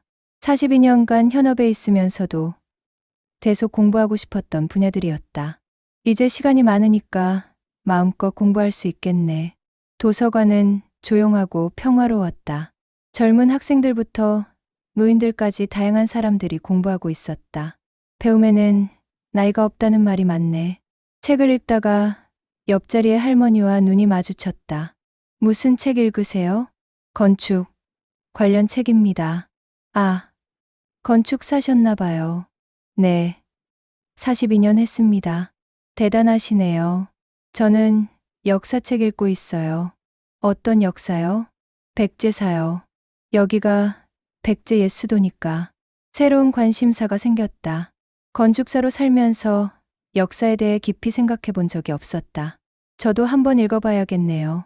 같이 공부해요. 혼자 하는 것보다 재미있어요. 또 다른 친구가 생겼다. 저녁에는 집에서 요리를 했다. 마켓에서 산 신선한 재료들로 간단한 저녁을 만들었다. 예전에는 요리를 할 기회가 없었다. 하지만 직접 해보니 재미있었다. 이것도 하나의 창작 활동이네. 건축과 요리는 비슷한 면이 있었다. 재료를 선택하고 설계하고 완성하는 과정. 저녁 식사를 마치고 거실에서 차를 마셨다. 조용한 음악을 들으며 하루를 정리했다. 오늘도 좋은 하루였다. 창밖으로 보이는 작은 정원. 자신이 직접 가꾼 공간이었다. 내가 진짜 원했던 삶이 이런 거였나? 42년간 바쁘게 살면서 놓쳤던 것들을 되찾고 있었다. 자연과 함께하는 삶, 진정한 친구들과의 교류, 새로운 것을 배우는 기쁨, 무엇보다 자유로운 마음. 핸드폰을 보니 정훈에게서 문자가 와 있었다. 선생님, 안녕하세요. 잘 지내시죠? 고마운 제자였다. 잘 지내고 있다. 고맙다. 라고 답장을 보냈다. 혹시 필요한 것 있으시면 언제든 연락 주세요. 알겠다. 너도 건강해라. 따뜻한 인연이었다. 진짜 가족보다 더 가족 같은 사람이었다. 밤 10시 잠자리에 들었다. 예전에는 스트레스 때문에 잠들기 어려웠다. 가족들의 진짜 모습을 알게 된 후로는 더욱 그랬다. 하지만 지금은 달랐다. 베개에 머리를 대자마자 편안한 잠에 빠져들었다. 꿈에서는 새로운 건물을 설계하고 있었다. 혼자 살 수 있는 작은 집, 정원이 딸린 평온한 공간, 그리고 진심으로 반겨줄 이웃들이 있는 동네. 꿈속의 집은 바로 지금 살고 있는 이곳과 똑같았다. 이미 꿈을 이룬 셈이네. 잠들기 전 마지막 생각이었다. 72세에 찾은 새로운 삶. 늦은 나이라고 생각했지만 전혀 늦지 않았다. 오히려 지금이 진짜 시작이었다. 자신만의 속도로, 자신만의 방식으로 살아가는 진정한 인생. 그것을 찾기까지 72년이 걸렸지만 이제는 후회하지 않았다. 남은 시간이 얼마나 될지 모르지만 그 시간만큼은 온전히 자신의 것이었다. 아무도 빼앗을 수 없는 진정한 자유였다. 6개월 후 어느 봄날 오후 대호는 정원에서 장미를 심고 있었다. 새로 구입한 묘목들이 뿌리를 내리고 있었다. 올해 여름에는 예쁜 꽃을 볼 수 있겠네. 혼잣말을 하며 흙을 다독였다. 그때 대문 앞에서 발소리가 들렸다. 안녕하세요. 낯익은 목소리였다. 고개를 돌려보니 민수가 서 있었다. 42세인 아들은 6개월 전보다 많이 늙어 보였다. 머리에는 흰머리가 늘었고 얼굴에는 깊은 주름이 패였다. 어떻게 여기를 찾았니? 대호가 차분하게 물었다. 정훈 변호사께 부탁드렸어요. 정훈이에게? 네. 주소만 알려달라고 했더니 아버지께 먼저 물어보겠다고 하시더라고요. 정훈이 연락하지 않은 것을 보면 거절했다는 뜻이었다. 그럼 어떻게? 사립탐정을 고용했어요. 사립탐정까지? 대호가 의외라는 표정을 지었다. 아버지를 꼭 만나야 했어요. 민수의 목소리에는 절박함이 배어 있었다. 무슨 일로? 마지막 기회를 달라고 부탁드리러 왔어요. 기회? 대호가 장갑을 벗으며 말했다. 6개월 전에도 기회를 달라고 했었지. 이번에는 다릅니다. 뭐가 다르니? 제가 정말로 깨달았어요. 민수가 진심을 담아 말했다. 무엇을? 아버지가 얼마나 소중한 분인지. 대호는 대답하지 않고 민수를 바라봤다. 아버지, 저희 가족이 다 망했어요. 알고 있다. 아시나요? 이웃들이 소식을 전해줬다. 대호가 담담하게 말했다. 그럼 아시겠지만 저는 지방으로 좌천됐고. 그래. 유나는 동네에서 매장당했고. 그렇지. 민경이는 학교에서 따돌림 당하고 있어요. 안 됐구나. 대호의 목소리에는 동정도 안타까움도 없었다. 단순한 사실 확인일 뿐이었다. 아버지, 제발 용서해 주세요. 민수가 무릎을 꿇었다. 일어서라. 안 일어날 거예요. 용서해 주실 때까지 일어서라고 했다. 대호의 목소리가 차가워졌다. 민수는 어쩔 수 없이 일어섰다. 아버지, 저희 다 잘못했어요. 지금 와서 무슨 소용이니? 다시 시작할 수 있잖아요. 다시 시작? 대호가 쓴웃음을 지었다. 너희들과? 네. 저희가 진심으로 반성했어요. 반성했다고? 네. 무엇을 반성했는지 말해봐라. 아버지를 돈으로만 본 것을 반성했어요. 그래. 그리고 아버지의 마음을 이해하려 하지 않은 것도. 또 거짓말로 아버지를 속이려 한 것도. 민수가 하나씩 나열했다. 계속해라. 치매 환자로 만들려고 한 것도요. 그게 다니? 아니요.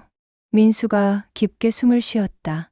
가장 큰 잘못은 아버지를 진짜 가족으로 생각하지 않은 거예요. 그 말에 대호의 표정이 잠시 흔들렸다.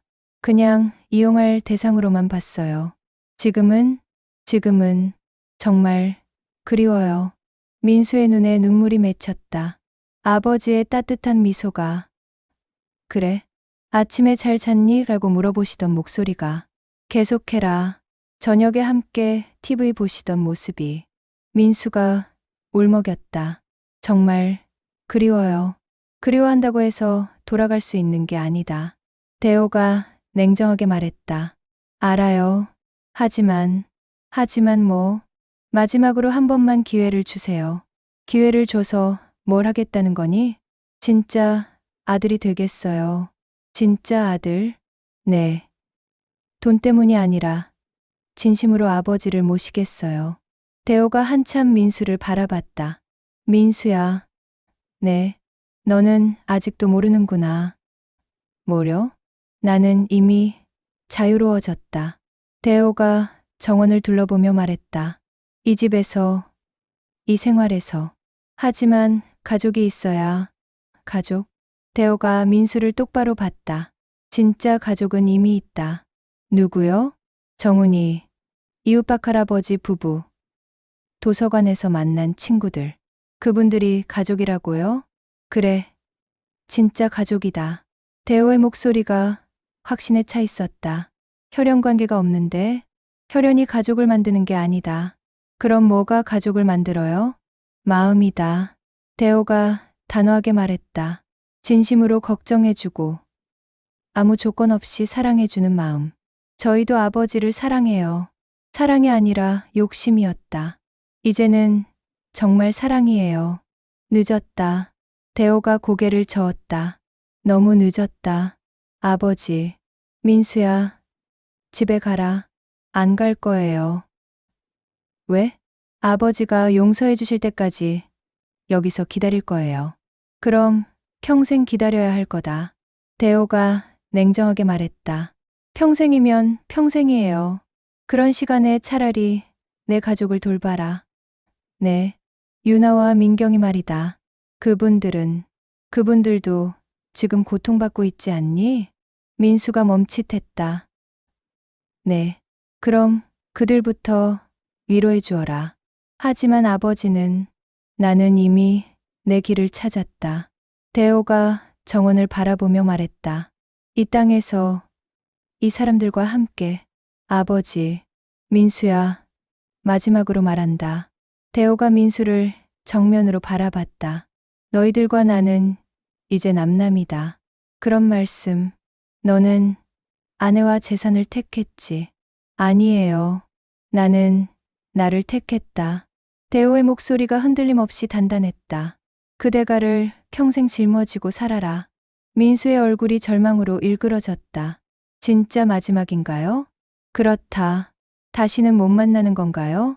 그렇다. 대호가 등을 돌렸다. 아버지, 민수가 다시 부르짖었다.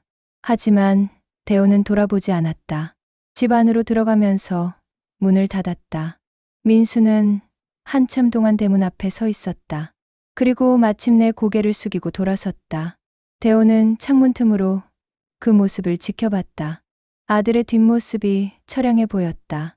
하지만 흔들리지 않았다.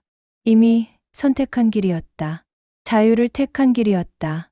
저녁 무렵 박할아버지 부부가 찾아왔다. 정 선생님, 오늘 누가 다녀갔던데요?